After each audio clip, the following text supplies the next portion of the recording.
आज हम लोग क्लास 7 का अध्याय 6 जिसके पाठ का नाम है भौतिक एवं रासायनिक परिवर्तन फिजिकल एंड केमिकल चेंज के बारे में पढ़ेंगे। तो इस अध्याय में हम लोग क्या क्या पढ़ेंगे।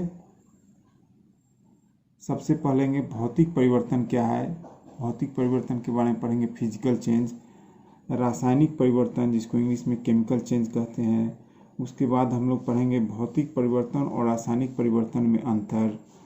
उसके बाद भौतिक गुण यानी फिजिकल प्रॉपर्टी क्या है, पदार्थ के फिजिकल प्रॉपर्टी कहने का मतलब क्या होता है। उसके बाद हम लोग पढ़ेंगे पदार्थ का रासायनिक गुण क्या है यानी केमिकल प्रॉपर्टीज। फिर लोहे में जंग लगना कैसे लगता है, इसको कैसे रोकथाम किया जाता है, कौन सा परिवर्तन है। क्रिस्टलीकरण या क्रिस्टलाइजेशन क्या है, इससे हम कैसे किया जाता है। और अंत में हम लोग अभ्यास में दिए गए प्रश्नों के उत्तर जानेंगे। अब हम लोग भौतिक गुण यानी फिजिकल प्रॉपर्टी क्या है, किसी पदार्थ के भौतिक गुण कहने का क्या मतलब होता है उसके बारे में पढ़ेंगे। तो पदार्थ के आकार, आमाप यानी साइज, रंग और अवस्था जैसे गुण उसके भौतिक गुण कहलाते हैं। यानी भौतिक गुण जानने के लिए पदार्थ में हम बिना किसी परिवर्तन के उसको जान सकते हैं, छू करके, देख करके अनुभव कर सकते हैं, उसी को बोलते हैं भौतिक गुण। यानी इन सब गुण को बाहर से हम सिर्फ देख कर जान सकते हैं, अध्ययन कर सकते हैं, उसको बोलते हैं भौतिक गुण पदार्थ का। दूसरा नंबर है भौतिक परिवर्तन क्या है यानी फिजिकल चेंज क्या है। तो वह परिवर्तन जिसमें किसी पदार्थ के भौतिक गुणों में परिवर्तन हो जाता है भौतिक परिवर्तन कहलाता है। यानी भौतिक गुण क्या क्या है, तो आकार है, आमाप है, रंग है, अवस्था है, ये सब में अगर परिवर्तन हो जाता है तो उसी को हम लोग भौतिक परिवर्तन कहते हैं। ऐसे परिवर्तन में कोई नया पदार्थ नहीं बनता है, ऐसे परिवर्तन प्राय उत्क्रमणीय होता है, मतलब उसको जैसे उत्क्रमण किया जा सकता है ना। अब हम लोग कुछ भौतिक परिवर्तन के उदाहरण पढ़ेंगे। तो पहला है बर्फ का पिघलना। तो बर्फ को जब हम गर्म करेंगे तो पिघल करके पानी बन जाता है, तो ये भी एक भौतिक परिवर्तन का उदाहरण है। दूसरा है पानी से भाप बनना, बर्फ का बनना, कागज़ के टुकड़े टुकड़े करना, चौक से पाउडर बनना, भाप से पानी बनना, लोहे को गर्म करना, क्रिस्टलीकरण। मैंने ये सब जो भी हम भौतिक परिवर्तन के या परिवर्तन के यहाँ उदाहरण देखे हैं उसमें पदार्थ के आंतरिक संरचना या आंतरिक गुणों में कोई परिवर्तन नहीं होता है, इसलिए इस प्रकार के परिवर्तन को हम लोग भौतिक परिवर्तन कहते हैं। इसमें पदार्थ में कोई नया पदार्थ नहीं बनता, जैसे कागज़ के टुकड़ा, तो कागज़ ही रहा ना, वो तो कोई नया पदार्थ नहीं बना, इसलिए इस प्रकार के परिवर्तन को हम लोग भौतिक परिवर्तन कहते हैं। उसके बाद हम लोग रासायनिक परिवर्तन यानी केमिकल चेंज के बारे में पढ़ेंगे। तो वह परिवर्तन जिसमें एक अथवा एक से अधिक नए पदार्थ बनते हैं रासायनिक परिवर्तन कहलाता है। यानी रासायनिक गुणों में जो परिवर्तन होता है उसी को हम लोग रासायनिक परिवर्तन कहते हैं। इस प्रकार के परिवर्तन में निम्न घटनाएं या बदलाव हो सकते हैं। रंग, रूप, गंध आदि में परिवर्तन हो सकते हैं। यानी जब किसी पदार्थ में भौतिक परिवर्तन होता है तो उसके रंग, रूप, गंध आदि में भी बदलाव आ जाता है। दूसरा है ऊष्मा या प्रकाश आदि निकलते हैं या उनका अवशोषण होता है। यानी जब पदार्थ के अंदर रासायनिक परिवर्तन होता है तो उससे ऊष्मा या प्रकाश या तो निकलता है या उससे अवशोषित होता है।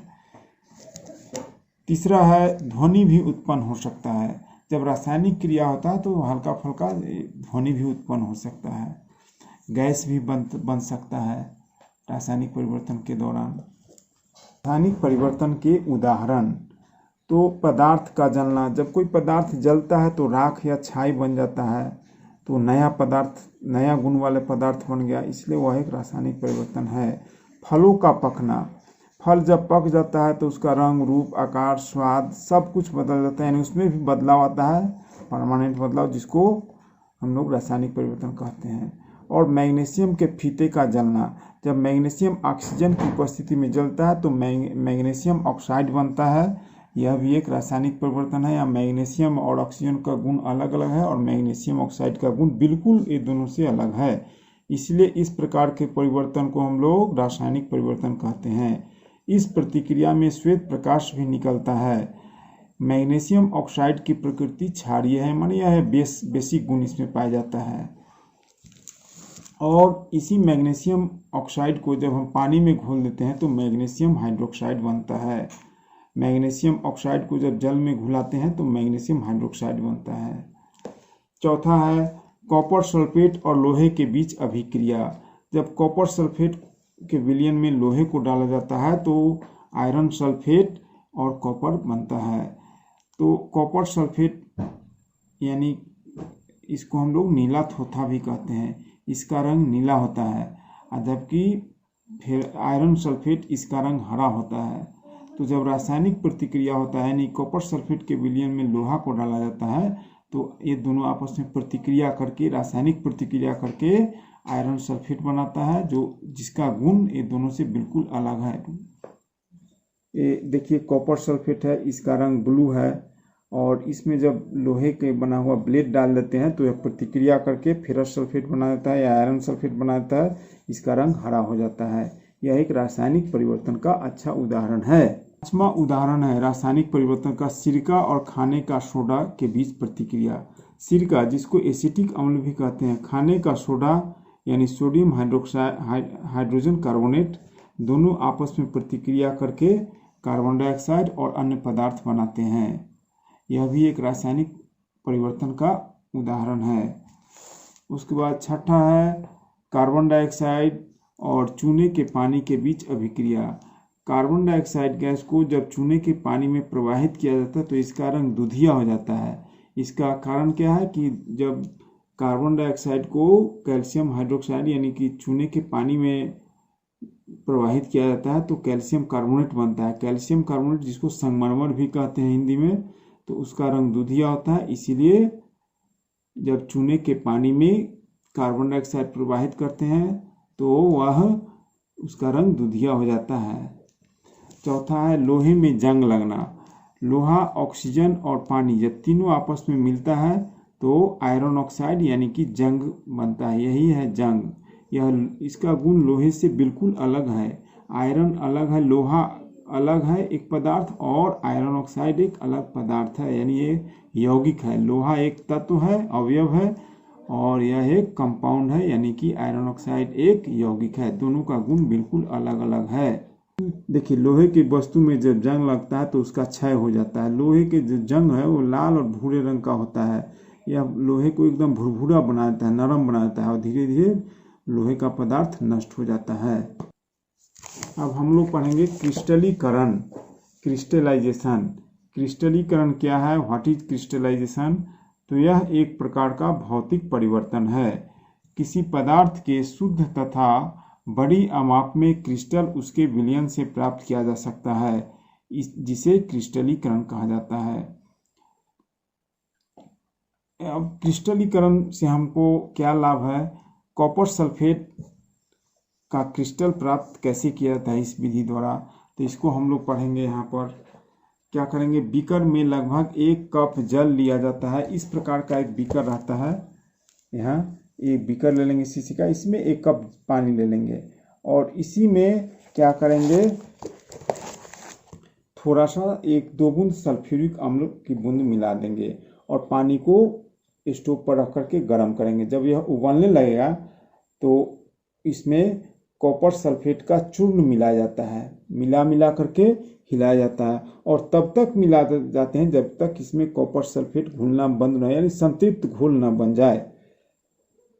फिर इस विलयन को फिल्टर पेपर से छान लिया जाता है। उसके बाद विलयन को ठंडा होने के लिए कुछ समय के लिए छोड़ देते हैं, और बिना हिलाए डुलाए कुछ समय जब स्थिर रहता है तो हम देखते हैं कुछ समय बाद कॉपर सल्फेट का क्रिस्टल प्राप्त हो जाता है। तो इस तरह से इसी को हम लोग क्रिस्टलाइजेशन या क्रिस्टलीकरण की विधि द्वारा हम लोग कॉपर सल्फेट का शुद्ध क्रिस्टल प्राप्त कर सकते हैं।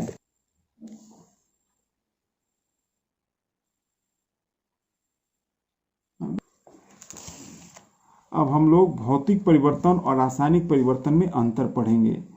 तो रासायनिक परिवर्तन सदा के लिए होता है, हमेशा के लिए होता है, परमानेंट चेंज है, और भौतिक परिवर्तन क्या है, यह क्षणिक परिवर्तन है, टेम्पोररी है।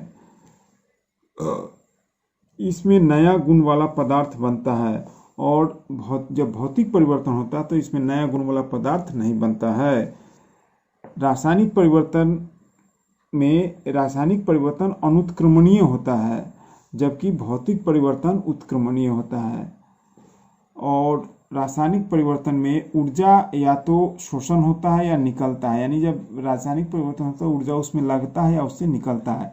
लेकिन भौतिक परिवर्तन में ऊर्जा का शोषण हो भी सकता है और नहीं भी, यह कोई जरूरी नहीं है ना। रासायनिक परिवर्तन के क्या क्या लाभ है इसके बारे में हम लोग पढ़ें। तो इस परिवर्तन के कारण नए पदार्थ बनते हैं, औषधियाँ बनाई जाती है। रासायनिक परिवर्तन के द्वारा ही आपस में बहुत से तत्व को, एलिमेंट को मिला करके डिफरेंट टाइप्स का मेडिसिन या कंपाउंड बनाया जाता है।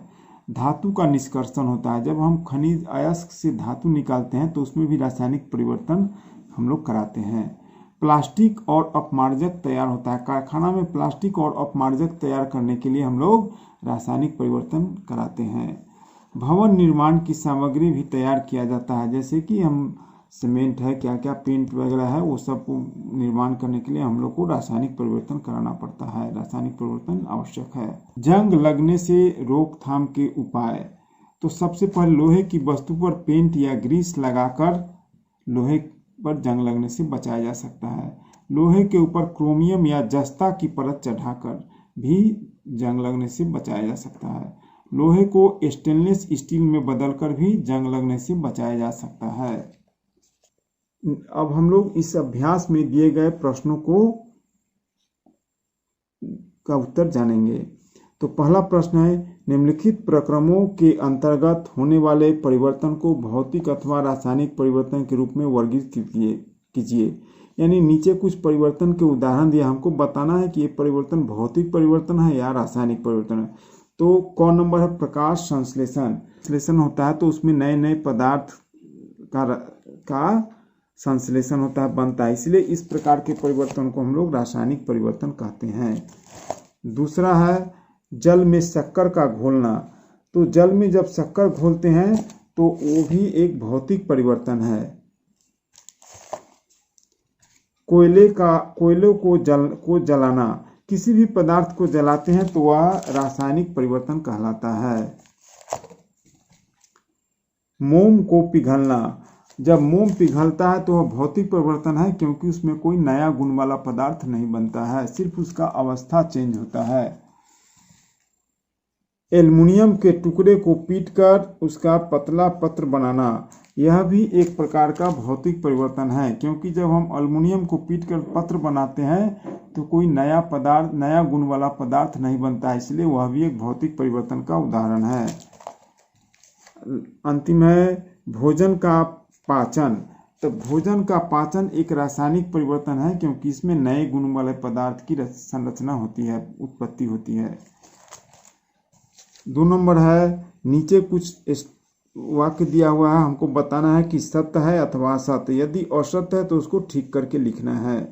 तो कौन नंबर है, लकड़ी के लट्ठे को टुकड़ों में काटना एक रासायनिक परिवर्तन है। हमको बताना है कि सत्य है या असत्य।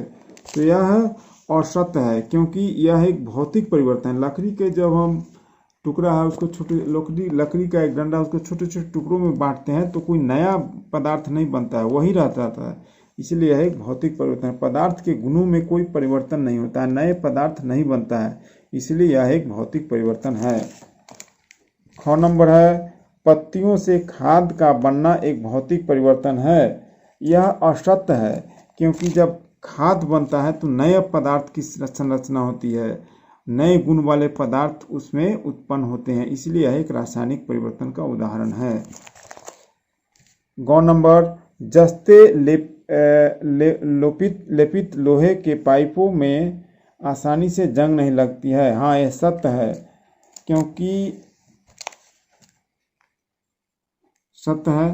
क्योंकि जब लोहे पर जस्ता का लेपन होता है तो उसका संबंध हवा और पानी से विच्छिन्न होता है और उसमें जंग नहीं लगता। 10 नंबर, लोहे और जंग एक ही पदार्थ है। नहीं, असत्य है, लोहे और जंग एक ही पदार्थ नहीं है, दोनों अलग अलग गुण वाले पदार्थ है, इसलिए यह एक असत्य स्टेटमेंट है।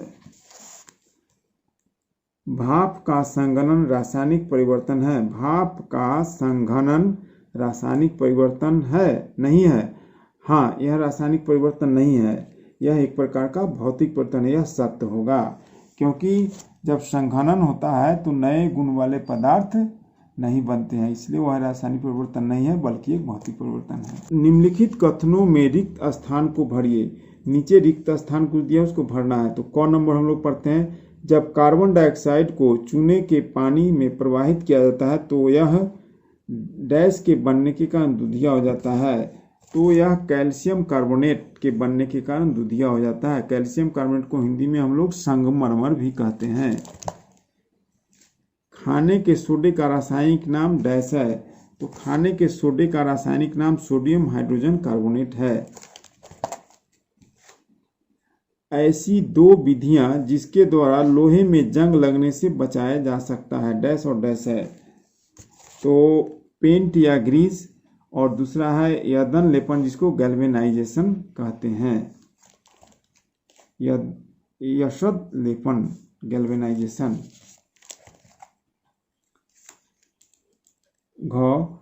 ऐसे परिवर्तन भौतिक परिवर्तन कहलाते हैं जिसमें किसी पदार्थ के केवल डैश गुणों में परिवर्तन होता है, सिर्फ भौतिक गुणों में परिवर्तन होता है। ऐसा परिवर्तन जिसमें पदार्थ के सिर्फ भौतिक गुणों में परिवर्तन होता है तो उसे भौतिक परिवर्तन कहते हैं। ऐसे परिवर्तन जिसमें नए पदार्थ बनते हैं डैश परिवर्तन कहलाते हैं, रासायनिक परिवर्तन कहलाते हैं।